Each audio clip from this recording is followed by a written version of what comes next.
नमस्ते दोस्त। आज सबसे पहले इस खुश अवसर में मैं सबको ईद मुबारक कहना चाहता हूँ। हमारे जो भी मुसलमान भाई बहन हैं सबको मैं ईद मुबारक बोलना चाहता हूँ और मैं दुआ करता हूँ कि आने वाले दिन में जो यहाँ में पैंडेमिक चल रहा है हमारे पूरे देश में, हमारे राज्य में, वो कम हो और हमारी ज़िंदगी वापस जैसी पहली थी वैसी हो जाए। तो मैं आज के दिन आप सब से ईद के इस खुश अवसर में मैं दुआ करता हूँ कि ये जो कोरोना का महामारी है वो ख़त्म हो। और इसके साथ मैं एक मैसेज भी देना चाहता हूँ। आज बहुत बड़ा दिन है, हम सब एक दूसरे से घुल मिल रहे हैं, सब जाकर नमाज अदा कर रहे हैं, लेकिन एक बात ज़रूरी आपको दिल में रखना है, ध्यान में रखना है कि ये जो सोशल डिस्टेंसिंग है ये हमको मेंटेन करना है और मास्क हमेशा पहन के रखिए।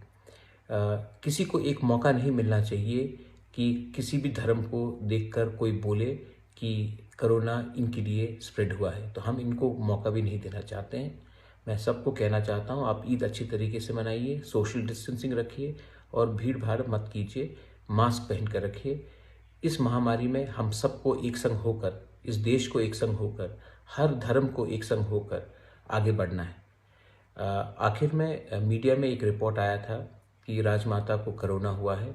ये सच बात है, राजमाता को कोरोना हुआ है, उनका बुखार है, हम उनके साथ हैं, लेकिन वो घर में है और मैं आप सबसे कहना चाहता हूँ कि वो स्टेबल है, लेकिन आपका दुआ का दरकार है। आप पूजा कीजिए, आप दुआ कीजिए कि राजमाता भी जल्द से जल्द ठीक हो जाए।